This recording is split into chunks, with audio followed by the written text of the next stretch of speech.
We are live. This is Rebecca Martin. I am the founder and editor-in-chief of Cinema Femme magazine, and this is our inaugural film festival, which is really exciting. We have films from all over the world by female filmmakers that have come in, short films, and a lot of awesome events, and this is one of the many awesome events we're having to honor. This is our tribute event to Jennifer Reeder.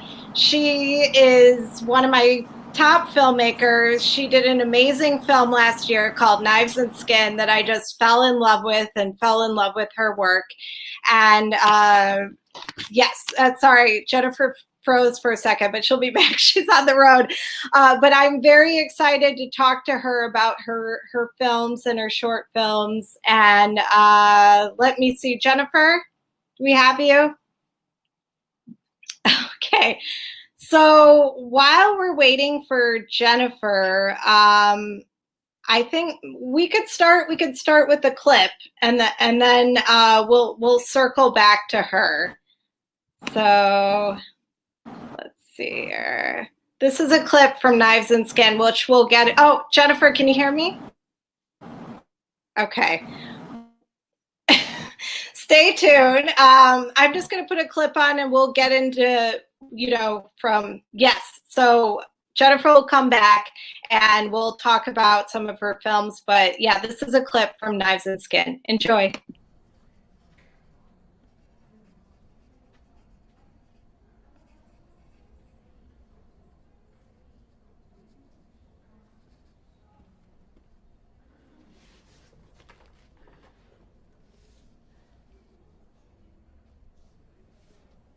Hi. Hi. What are you working on? A story problem. It's kind of complicated. A set of double X's. And Let me see.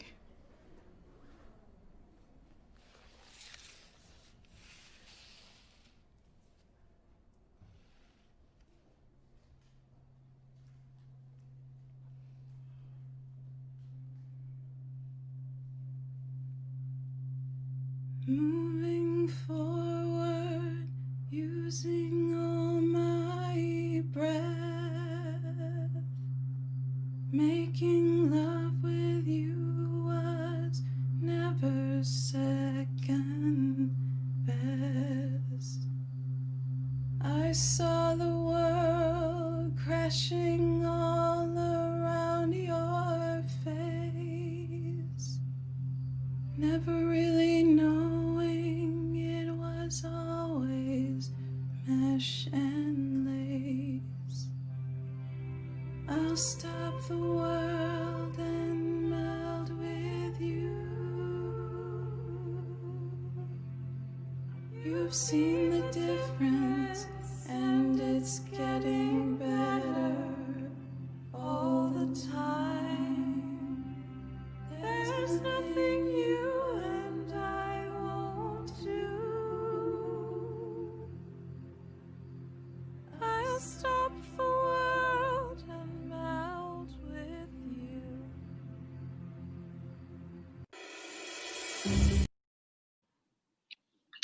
All right.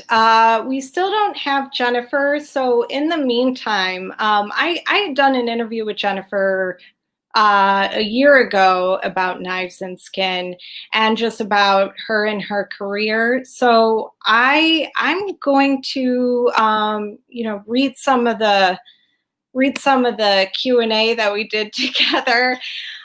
So I mean, I guess I could just talk about Jennifer freestyle because she's amazing.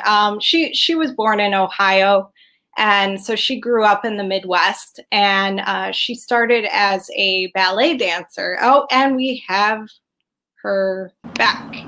Hey, Jennifer. Hey. Oh my God, I am so sorry. We're in the mountains of West Virginia, so the No signal's a little way. bit funky.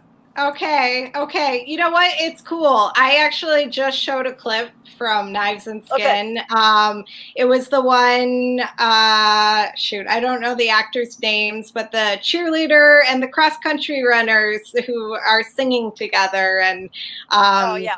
Yeah, that's a beautiful scene. And yeah, I would where love they to. melt together. Yeah, yes, with the song. So that's so great. So I wanted to get started with talking about how you came to filmmaking. I was kind of freestyling when we were waiting for you and telling people that you used to be a dancer.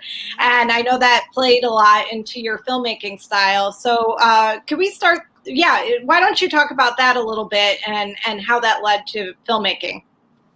Sure. So also, thanks Rebecca for doing this. This is super special, and thanks for being patient with my locate with my Yeah, location. no, it's fine. Yeah. So yeah, so I like to say that I came to I came to filmmaking like the impossible love child of Maya Deren and Steve McQueen. You know, Maya Deren, who was a dancer who became an experimental filmmaker, Mm-hmm, and Steve mm-hmm. McQueen, who is a filmmaker but started out making, moving image work in a gallery museum setting in a visual art world. And that's kind of how I actually came to. I was a dancer for a long time. I ended up taking failing nearly a sculpture class in college because I thought like, oh, I'll find my misfits in the art department, which I did, but it turns out that I'm not a good visual artist. Mm-hmm. But my instructor said, there's like a performance art class being taught next Yeah. semester. I know he said, I know you have a background as a dancer. Maybe that would be something that would be a better fit. And so I took that class and we had to videotape the performances, Mm-hmm, and mm-hmm. so, but it was not just like a documentation. It was kind of a video, like an experimental video class, but literally video. And the minute that I picked up that video camera, I just felt like I had recovered a phantom limb. It was something, there was a trajectory there between like between dancing, which I still feel it's like blocking is like Mm-hmm. choreography, thinking about the frame as the stage and whatnot.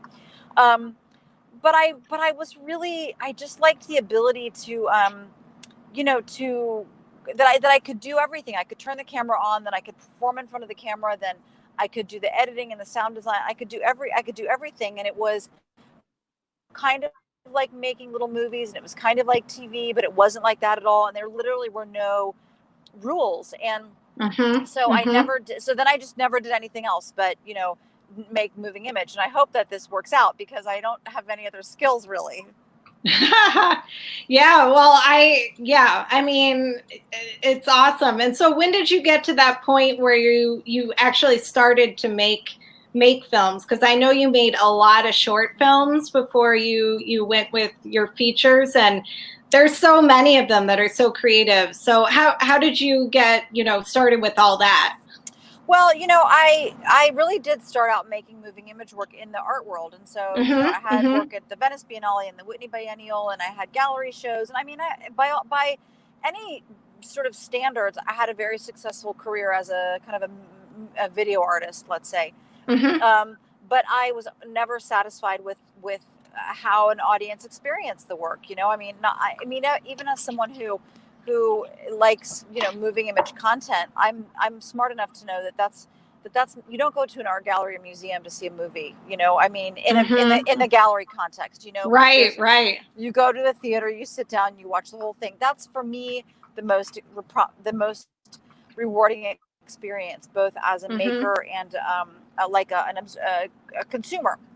Right, And also, right. I was always telling stories, and even the more kind of abstract work for me, there was always a story, and a story. It just felt like a strange thing to try to tell a linear story to an Mm-hmm. audience that was kind of coming in and out of a gallery or whatever. Anyway, so I just kind of gave myself permission to like make a make a film, make a movie, and That's even awesome. even though I was still shooting on video, and there was a time that I was very dogmatic about saying like that I wasn't a filmmaker because I wasn't shooting 16 millers. I wasn't shooting celluloid. I wasn't shooting film. Mm-hmm. Now Mm-hmm.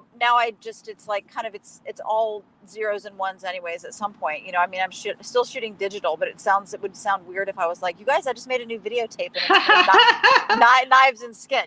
Yeah, yeah. But I think at that time, I mean, at that time also, there was just not that many women who working in independent American film. So I think about Mm-hmm. somebody Mm-hmm. like Martha Coolidge, who did Valley Girl, which was deeply influential. I mean, the scene that you brought up with I'll Stop the World and Melt with You, that song is in a pivotal scene in Valley Girl where two people are falling in love. Or Allison Anders, Allison Anders, Gas, Food, Lodging, Mi Vida Loca. There's Penelope Spears. I mean, there's like a handful of, even Julie Dash. I mean, Daughters of the Dust was made quite a while ago. Yes. But there were just not that many women in independent film in the U.S. Certainly there was still Claire Denis and Agnes Varda. And, there were some interesting women working overseas who I felt like were my mentors, even though I didn't know them,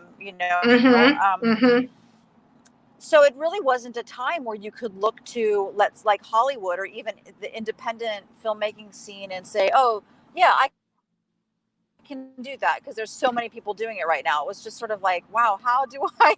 It was like looking at the top of Mount Everest and seeing a bunch of people and like you're spotting like two women and just being like, how do we get up there? It's taken me a while, but I'm not up there. But I mean, I like to say, that that's like I came to sort of the filmmaking world not by going up the front steps. It's like I kicked in the basement window, Yes, right. Which I think is the story for so many people, it's exhausting, but, I always just say like, I don't care how the door gets open, just open the door, So it's been like slow and steady wins the race, which is very Midwestern of me. No, I love that. And something I also love, you mentioned some movies like Valley Girl. I know that I've heard in past interviews that you mentioned River's Edge being a major influence to you and your work. And I see a lot of 80s. I love 80s, like 80s music and movies and everything. And, I see those influences in your work. And I don't know if you talk a little bit more about some of the other films, maybe like River's Edge or some other films that have influenced the work you're doing. Well, certainly, there's films like Blue Velvet. I feel like my work gets compared to Lynch. Yeah. I would like for him to eventually say, like, my work keeps getting compared to Jennifer Yes, Reeder. exactly. I agree. You're definitely original, and that's what I love. Yes, you have some of those elements, but it's like, first of all, nobody does work like you in terms of inclusivity, music, colors, pinks and purples. Like, I have never seen that done before. And I would like to kind of dig in a little bit on your shorts. I was going to show a clip, but I don't know. I think I could start with one of the short clips I have, and then we can go in to discuss that. Does that work for you, or do you want to just stay on? Because I don't. Oh, you know what? Maybe it's a good time. All right, so we'll be right back. I'm just going to put a clip from Blood Below the Skin. Are you going to prom? No way. Why not? Did the Swamp Thing ask someone else? I'm in a relationship. How serious? Like up the shirt? Yeah. Down the pants? Yeah. Have you ever touched it? Yeah, of course, like all the time. Have you? Yeah, duh, like constantly.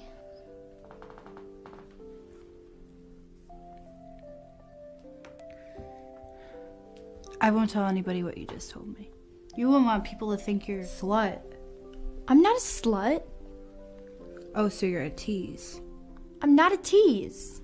So if you're not a bitchy tease or a cunty slut, what are you?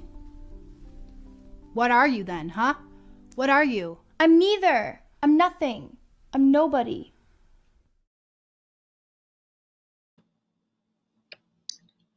Hey, Jennifer. Oh, hold on. Sorry. Okay, I gotcha. Cool. Yeah, I don't know if you were able to see that on your end. Okay, so that scene obviously is used in Knives and Skin, which I know that film, and then what was I always get the title mixed up. A Million Miles Away. Million Miles Away, yes. I know both of those films were very influential to Knives and Skin. I want to talk about, where all those stories came from, like with, that specific scene, even with how these girls are talking to each other. I think teenage girls so well in your stories, the way you use dialogue, and it just feels a little bit more real, like this is how teenage girls actually talk to each other a little bit. So could you talk a little bit about how you came to doing those two films? Sure. Well, I was like toying around with some bigger ideas that eventually became Knives and Skin, which at that point was called As With Knives and Skin, but we realized that nobody could remember the as with part. It was like just those two words were too much anyway. So eventually we shortened it. But I was just kind of a group of a town that was shook, by the different disappearance of a girl.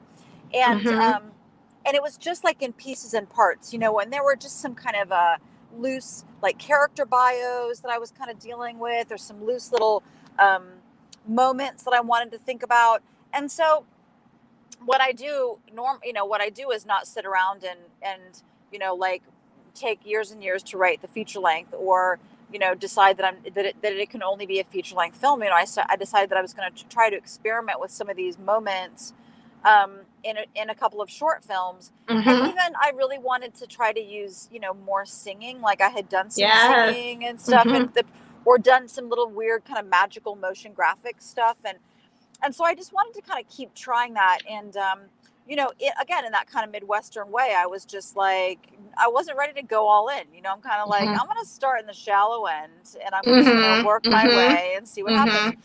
And I feel like that actually really paid off, because not only I got validation that people were into the singing, people were into this kind of representation of adolescent girls. They were into a kind of a representation of like unhinged adult women.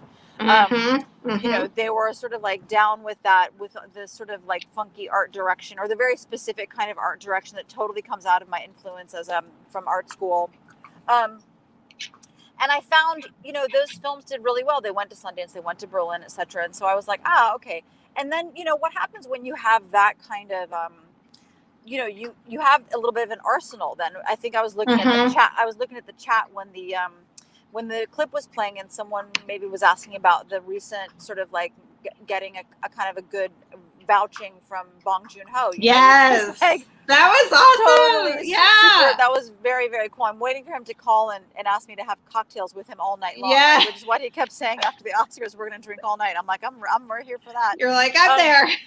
But no, but so then what happens is that I had this collection of short films that really represented my voice, that represented the kind of feature-length film that I wanted to do, that had been vetted through these great festivals. And then it was easy to sort of say, to drum up, interest and financing to make the feature film, and to make it on my own terms also. I think that some people who make like one short film and they're kind of like, now I'm going to make a feature, I feel like you haven't, just make sure you've established your voice, so for me, I feel like it just felt, without saying it out loud, it feels like I have a voice now, and I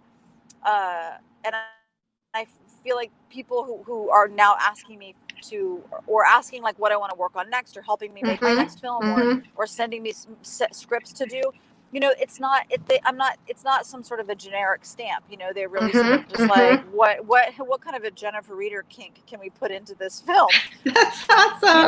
But that feels really important, because I really just I know what I'm good at, and I know the stories that I don't want to tell. I mean, even though I know that people have loved Signature Move, I feel so proud of that film. The funny thing about that film is like, it's a real, just straight up, as queer as it is, it's a totally straight up romantic comedy, and which I feel like that's not necessarily the thing that I'm best at. I mean, I feel like I'm good at humor, but it's certain kind of dark humor. Yes. And Signature Move is really just this like really lovely, full on, funny, like broad humor. And broad humor in terms of it's all women, but like broad humor, romantic comedy. And I don't know that that's necessarily what I know that that's not what I'm looking for next, but I was really Okay. happy to be able to do that. All I'm saying is Yeah.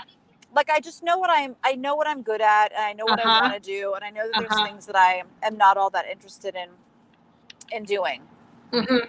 No, I appreciate that, especially for our filmmakers and a lot of the women who've been tuning in this weekend are they do short films. So hearing your story about staying so true to your vision and really developing it, that's awesome, and I'm glad that you brought that up.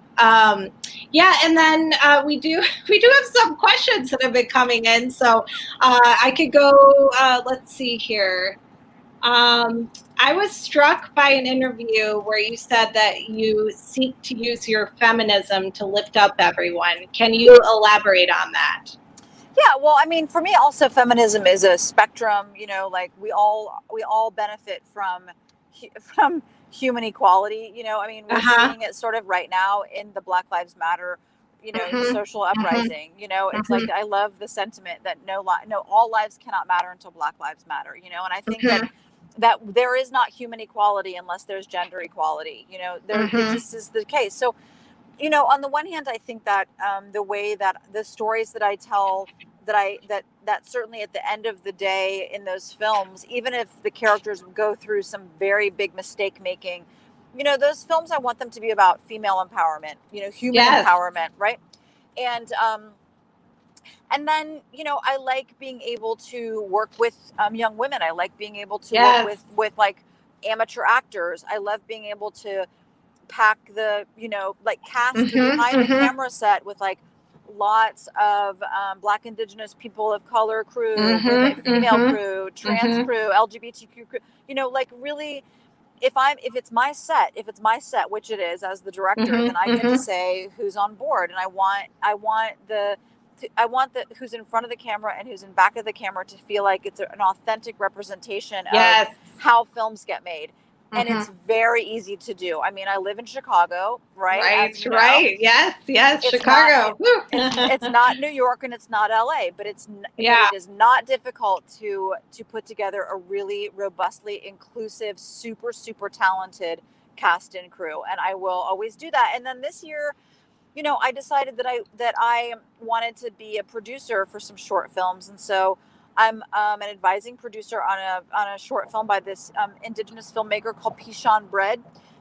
Look her up. It's a beautiful, like sex positive Indigenous dominatrix short film. Oh, I love it. Okay. Called The Daily Life of Mistress Bread, or The Daily Life of Mistress Red. Pishon Bread is the filmmaker. And then I'm also a producer for a new short film by the Chicago-based Rashayla Marie Brown, who's done who's like exploding in the art world, but decided that she wanted to make a short film. And I'm also listed as a producer for this great, he used to be Chicago-based Puerto Rican filmmaker named Felix Pinheiro. I mean, I just feel like if I'm going to put my energy behind people, it's got to be like, people who I think aren't always the ones like me who are going to be asked to come in the front door. And I want to catch them just before they break in the basement window, because that can be difficult and dangerous to say, like, hold on, I'm in the house, I'll invite you into the house. So I feel like my feminism, like I said, it's a spectrum. It's about human equality, starting with, aspects of gender equality. And, I use that as a platform to empower other people through entertaining short films, but also, figuring out how films get made and how you support those filmmakers and those performers and composers and graphic designers, etc. Yes. Oh, that's awesome. Okay, I feel really good from that answer. It's just like a little kick. Like, it's awesome. Something I wanted to bring up, actually, one of the actors, correct me if I'm wrong, sometimes I get my names wrong, in Knives and Skin, Grace Smith. Is that, yeah. So I saw this in some of your shorts too.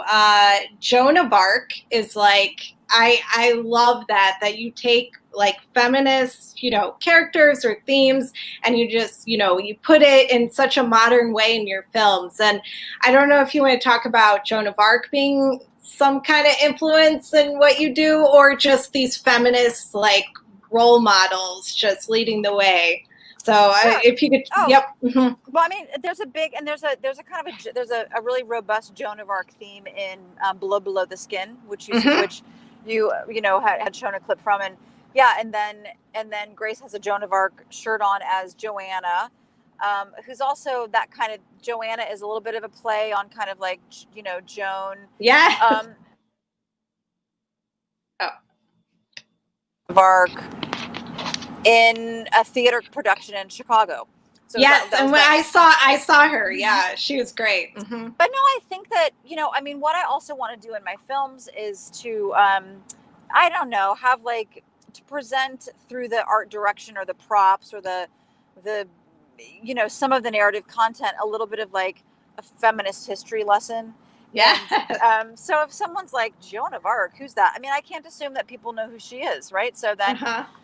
they might look back and be like, dang, she was like a teenage warrior who brought Yeah. down an empire, and I just think that there's, and even, like Grace's shirt, she's got a Yoko Ono shirt on, she's got a Jane Addams shirt on, she's got, Mhm. she wears also like, she's making like a Spelman College shirt, Barnard College, Mhm. Sarah Lawrence. I mean, there's like this emphasis even on like women's colleges and just Angela Davis. She's got an Angela Davis shirt Yes. on. So Yeah. I just think that in a moment where someone might be like, "Who's Angela Davis?" Right? Mhm. And I don't want Mhm. to make someone feel stupid. I want them to go and look her up, and be like, "Oh, dang," That's right. That's right. And so that's so really it's all about not leaving one moment of the film without I don't know, a sort of some other kind of a way, some other kind of a portal, right, to kind of Mhm. the real Mhm. world, where you can understand that in the real world there are these amazing crusaders who are like fighting for Yes. equality and women's empowerment, and who a lot of them did it at a very young age, or a lot of them did it, Mhm. or a lot of them are still doing it. I mean, Angela Davis and Yoko Ono are still still out there, and of course, like, it's anyway. So there's Yeah. there's always a little bit of like a social justice lesson in these films that I still want them to be really entertaining. But I Mhm. hope that somebody I hope that somebody gets curious enough to look up some of those people's names. Oh yeah, Joan of Arc, man. I'm so glad I saw that play, because I was like, wow, she did a lot of great things. So I have a question that came in. You shared some amazing stories at the Chicago premiere of Knives and Skin about how it connects with your own coming of age experience. Would you mind sharing some of those stories? Sure. I mean, I probably I said it even at that when in that Chicago premiere was a sort of a storyline that went right into to Knives and Skin, which was about when I was in high school. There was a student teacher who was like passing back, like writing me very kind of intimate romantic poems, and he would pass them back in my homework. And I thought that I was a very naive teenager, and I thought we were all getting kind of handwritten poems from the No, teacher. just you. And I realized that it was just me, right? And I mean, I was 16 maybe, and he was probably 27 or 28. I mean, he knew exactly how old I was, and nothing ever happened between us. I mean, that storyline gets into Knives and Skin, but I never went to his house to sell him my mother's drugs. My mother wasn't taking. I mean, I just wanted to clarify that. But yeah, but there was a kind of there was a really implicit courtship, that he was trying to. And he would call my house, and I eventually told my mom, who I was talking to, and it was a different time. She was like, "Do you feel threatened by him?" And I said, "No, not really." But I mean, nowadays, if that was happening to one of my children, I mean, I would have called the school. Like, I would be like, right. Yeah, that's not right. Like, yeah. this person is courting my child, and he knows exactly how old she is. So I wasn't, like irrevocably damaged by that, but it certainly took until I was like an adult many years later to really have this realization, like, what was that guy thinking? What was he thinking? And what if I was curious, and what if something had happened, and that could have been just devastatingly damaging, And so, and so there was just something that about that, and I was a ballet dancer for, I had mentioned that, and that turned into many years of an eating disorder, which plays out a little bit in Blood Below the Skin at the beginning, that she's kind of she's listing food, and I mean I have pages and pages and pages of journals that on the one hand will say things like I did great on my math test, and then it'll just have like a calorie count for everything I ate that day, down to sort of the bubble gum, or something like this. And I just look back at that time, and I think about how hard I was on myself, and how I just internalized what I thought everyone else needed from me or wanted from me. And I understand now as an adult that that's just not the case, that there's so many teenagers like living within their own head. I mean, even the ones for whom are dealing with real kind of, who are dealing with poverty or who are dealing with violence in their homes. I think that there's a way that teenagers really internalize everything that's happening to them and compartmentalize it, and don't sort of, don't have a tendency to reach out. And anyway, so there's some of that autobiography that's been in some of the, that's been in some of the films, and so those are some things, that were happening. But I mean, at the same time, like I'm the youngest of 5 kids who grew up in Ohio. I grew up with a really funny family. Carol Burnett was like one of my very early, heroes, staying up way too late to watch the Carol Burnett show. And my mom letting that happen. So, I also grew up in a household where there was like I was given a lot of freedom to sort of just to express myself. And I feel super thankful for that. Oh, that's awesome. That's awesome. And something I wanted to touch on is how I appreciated this a lot. I saw this in the shorts and Knives and Skin, where the adults are you see their faults, and particularly, and you use this woman's character twice. The woman who wears the T-shirt with the lion. Like those characters are fascinating to me, because you don't really see like adult women or mothers that are like, kind of they're broken, and they, teenagers have their problems, but it seems often when teenagers are the highlight of a film, the parents, you don't see them really. They're not fully dimensional characters, and I feel like you bring like fully dimension, like kind of weird dimensions too. But I love that of these adults and these women, and I'd love to just kind of touch on the adult women that are in Knives and Skin. Yeah, either that particular character who has she's having a hard time just getting out of bed, and then there's the other woman who, well, I don't want to spoil it if people haven't seen Knives and Skin, but there's some things that are like holding them back from it's human. So yeah, and I think I totally agree that in so many teen films that the parents, and especially the moms, are just these like awful kind of forgettable wet blankets, or they're like the butt of the jokes. And I actually wanted to make I like making mothers, and I've made there's been a lot of falling apart mothers in my short films too. I want to have a more robust conversation about the kind of nuances and difficulties of parenting, but maybe in specific motherhood. I mean, I am a mom. Probably my kids' heads are kind of coming in and out of the frame behind me. But I know, and I feel like I had wanted to be a mom. I had easy pregnancies. I didn't have postpartum depression. I have, I feel stable in my motherhood. I had a stable mother, but I know a lot of women who their expectations didn't match the reality for motherhood, and they feel ambivalent or even resentful. And I think that's totally normal and totally natural. And it's like a very taboo thing to talk about, the idea that like somehow the minute that you have a child, and I'm talking about both biological children or adopted children or inherited children, etc., that somehow then a switch flips on, and all of a sudden you are, you can make a casserole, and you know how to deal with a broken arm, or how to deal with a kid who's traumatized by bullying at school, or anything. I mean, the reality is that it's a real, it can change your identity in terms of your own identity, and then how people see you. So the idea of a kind of a bad or a disengaged mother is not a joke. It's a really real situation that I just want to be able to talk about and normalize, and not stigmatize.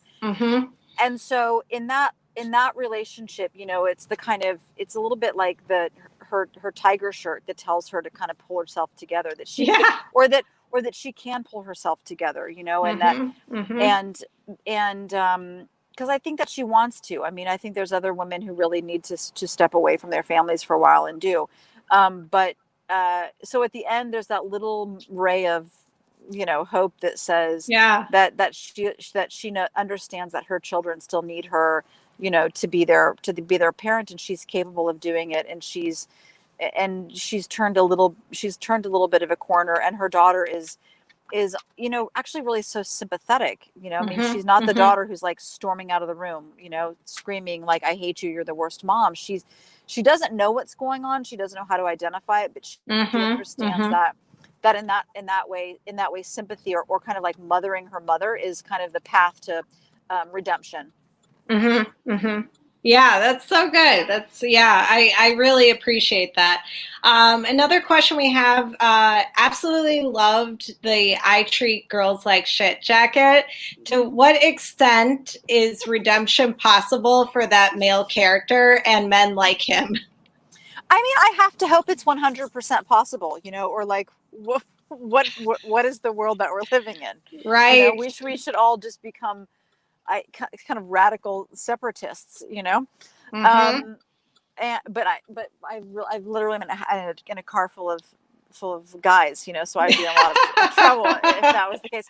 No, but I think that I do think that people can change, and I do think that that pointing out, we've seen it happen where you say, you can't talk to women like that, or women don't like when you do that, or women don't like when you say that, and then if someone's like, they don't, oh geez, no, they don't. We cannot assume how people have grown up. We cannot assume how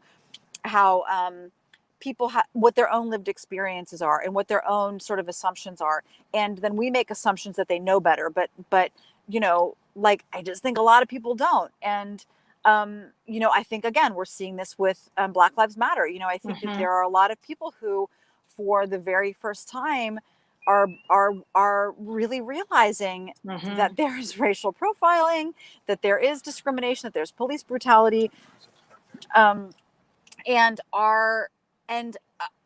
it's and we cannot dismiss their late engagement because it's a late engagement. We really have to say, okay, better, late than never. But I think that it felt really important in that scene that, or it felt really important that he doesn't just have all this stuff happen to him. Hold on one second.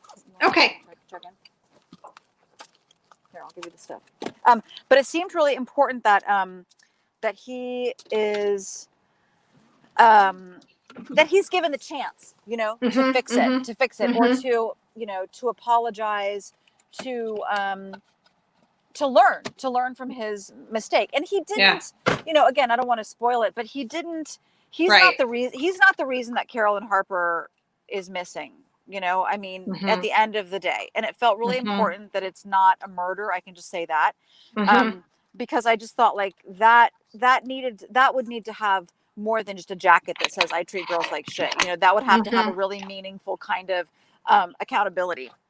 But I think if we want people to be held accountable, then we also have to sort of say, call people out, right? Yeah. And sometimes, we also, I've loved reading some of these think pieces about this is not the time where we actually have to defriend all of our Trump supporting family and friends that are on our news feed. Maybe we have to engage with them with some, with a little bit of gentleness, and whether it's that we say, you know what, you Republicans deserve a lot better, or Mm-hmm. start off with just these kind of conversations instead of blocking everybody, because I think that calling, I mean, Andy in Knives and Skin needed to be called out with that jacket for sure. Yeah, right, right. He didn't need gentleness, but I do think that, calling people out, but in a way that is that allows for a dialogue, can absolutely is the path to change. And I do believe that,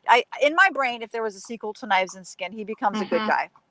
Oh, yeah. I mean, you got to have hope, right? You got Yeah.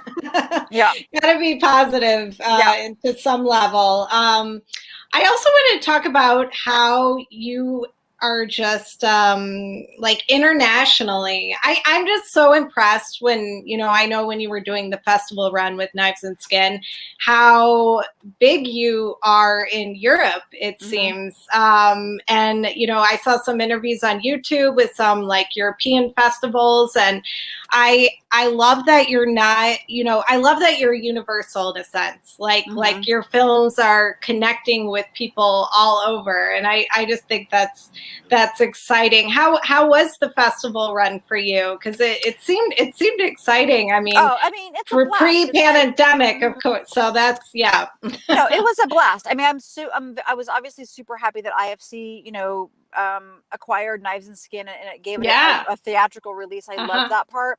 But I also loved that it happened after the film had a really robust festival run, because like being able to sort of do a Q&A with an audience, or people who are introduced to my films for the very first time, or listening to audiences in Germany laugh really hard at parts that I didn't think were as funny, or, I just think that it's like, or going to I mean, having it screen also in sort of like women's film festivals or LGBTQ festivals, or, some festivals where they're really focusing in on certain aspects of the film, and those are the conversations that we're having, or youth film festivals even, where it's an audience. I mean, when it premiered at the Berlin Film Festival, it was in the Generation section, which is their youth section. So the audiences were like packed with young people, and that's awesome. That just felt so meaningful. So, I mean, yeah, I will always, cross my fingers for a theatrical release, or, well, whatever that means right now. Yeah, right. Some broader release, but even virtually, you can't. I was grown up on the festival experience. All my short films, short films in the U.S. don't launch out of theaters; they launch out of film festivals. Right. So that film fest culture, which I dearly hope will come back in some way in person, it's really part of my DNA. Yeah, no, that's great. And then I know a lot of people during the pandemic are working on new projects because they've had a lot of time at home, so they've been able to like write and just put some of their creative juices or reboot to them. Has this been a time for you where you can reconnect a little bit, and if you have, like, what do you have stuff that you're working on? I don't know if you can mention.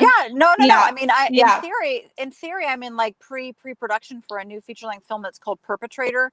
Okay. That's it's a full sort of proper horror film, coming of age shapeshifter project. 30 West is involved, and so is What the Films. It's a Paris-based company. Cool. We've attached some cast that I can't announce that, but it's some like really outstanding people that are attached right now. Nice. Yay. But it's really when we're supposed to shoot before the end of the year. I don't know how realistic that is on a day-to-day basis. Some days that feels possible, adhering to CDC guidelines, and the guidelines set forth by SAG and AFTRA, etc. Some other days it feels totally impossible. On those impossible days, I've been reading a lot of scripts to sort of line up some other films after that. Yeah. I've been, I've got other ideas that I've been pitching. I mean, I've actually been really very productive. I mean, I live in the northwest tip of Indiana, so I'm already kind of isolated. And I'm such a happy homebody anyway. So, which I just feel really thankful for. Like when the sort of world shut down and everyone said like shelter in place, I was like, okay, no problem, Yeah. And because but also last year I was traveling almost every weekend of the year. You know, I was gone constantly. And so I have really liked being able to just have long stretches at home and to be able to read and write and put the next projects in place. That has felt really good. Yeah, that's great. And something we didn't really talk about is your work in academia. I have a question: is what is it like working in academia while working on your own filmmaking career? Well, I mean, it kind of goes back to what you know, the reason that I sort of got into doing producing a couple of these short films, because I really like I like being an educator. I like being a mentor. I love the conversations that I have with my students, whether it's like a freshman, freshman screenwriting student, or, you know, a grad student who's been making films for a long time. You know, those conversations are really, you know, they're not just about what's happening now and what's important now. They're sort of like what's happening now, what's important now, and why is that relevant to what happened, you know, 10 years ago, 25 years ago, etc. I mean, they just kind of, those conversations really keep me fresh. But I also, but it's a part of mentoring. You know, I really believe in the power of having mentors. And so, you know, I feel like being a filmmaker who's an active filmmaker who takes that enthusiasm and that experience back into my classroom is a part of mentoring.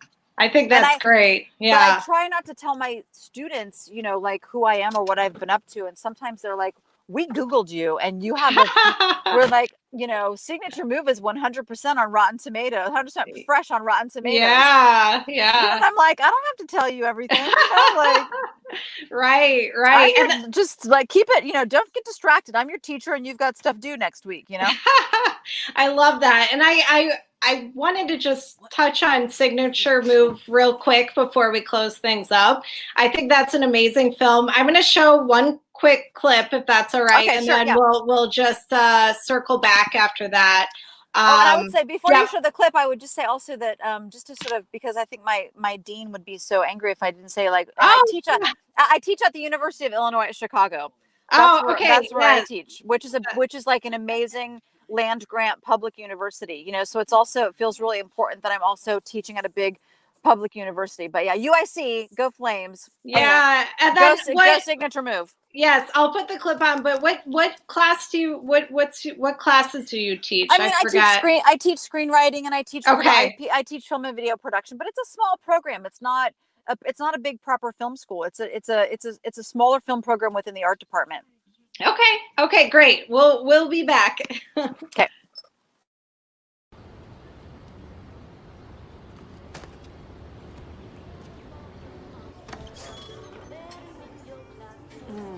What is all of this? New arrivals.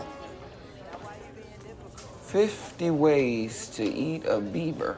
That is literally about beavers. Okay. What's all this? New arrivals. Hey, so what can I get you? Can I get a whiskey soda, but in 2 separate glasses? And a wedge of lime. We don't have a wedge of lime. Okay, no lime, but a straw. Okay. Nice stack. Thanks. You too.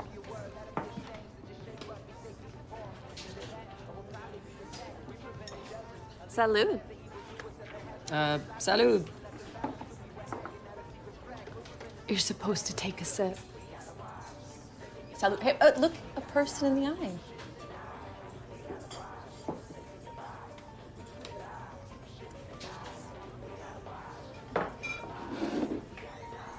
Are you a writer? Oh gosh, no. I'm a lawyer. Oh. Are you a writer? No. I own a bookstore. And you like to eat beavers? I do. I'd like to buy the counselor here a shot of my favorite tequila. You sure got a lot of favorites. Reel it in, Milo. Okay. Is this for you, dear? Is this for me? To new arrivals. Salud. Salud. To new arrivals. Salud. Salud.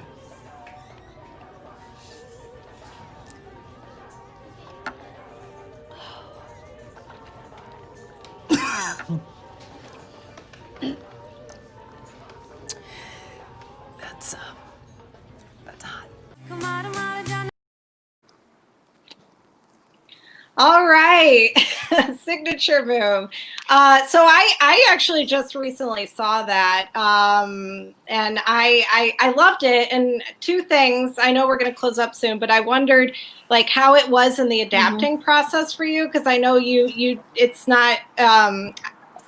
It's not your story, but you did such a good job bringing that to screen, and also the mother-daughter relationship I love. But yeah, you could talk about how was it for you adapting that story? It was cool. I mean, yeah, Fawzia Mirza and Lisa Donato, who wrote the script.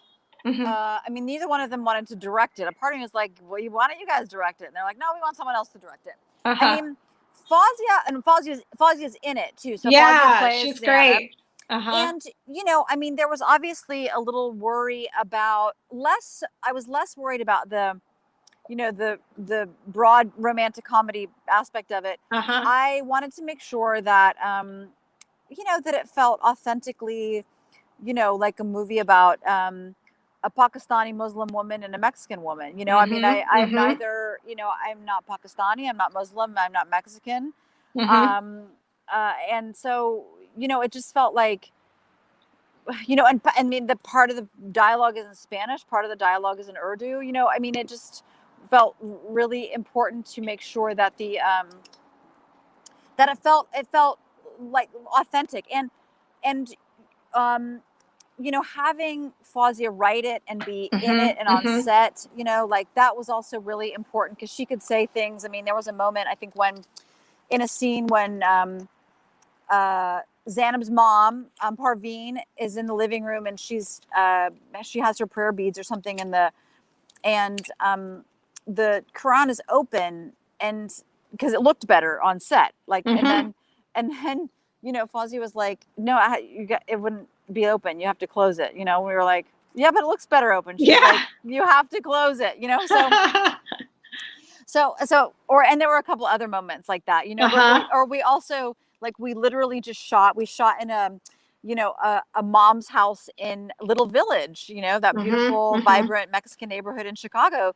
And we didn't have to change a thing. It was like found, you know, perfectly, you know, production designed. The production director kind of walked in, they were like, she was like, yeah, it's pretty perfect, you know? So, but it was a good learning experience in the sense that, like, I would love to be able to continue to direct scripts that I didn't write. You know, I think that that's actually, you know, really important, and to work collaboratively with those directors and to also, you know, to tell stories that are kind of challenging what I think I can do, you know, and I feel super proud of Signature Move. It's like, it still feels super relevant, you know. I mean, we shot that film. It's funny, my Facebook memories are coming up. We were shooting that film 4 years ago today.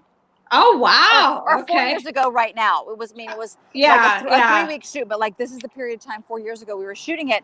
And, you know, we were shooting it thinking like, oh man, this is going to be so fun to tour around this film, you know, under the first female president, you know, because that's where we were 4 years ago. And then obviously that didn't happen. But, you know, but then we knew like, okay, we're going to end up touring. Then, you know, we ended up touring around the film, you know, as a kind of a secret weapon that reminded everyone that art and culture will save us, you know, and it's a film that just is about loving Mexicans, loving Muslims, loving, you know, moms. I mean, like, loving queer kids, you know. I mean, it was just something that and so it's still relevant, you know, to say that there's a lot of hate to undo in the world, but, you know, being able to be part of a film like Signature Move, you know, is it's like the, you know, the antidote.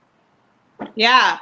I love it. It was such a good film. And then this will be the last question because I know you're in the midst of stuff and we're coming to the end. How do you empower your cast and crew creatively and build camaraderie on your productions? So what I love to do before the script is finalized is have conversations with the cast about, you know, about their characters and what they think is missing. You know, some actors are like, I don't want to, I don't want to be part of that. I want to show up on set and do my part. And other actors really love those conversations, and they want to figure out how they can, you know, really sew themselves into the skin of the film, and they can say like that part feels inauthentic, or I've been thinking about my character and what if my character did this, or, you know, I don't understand why my character is doing this. What if they did that? Blah blah blah.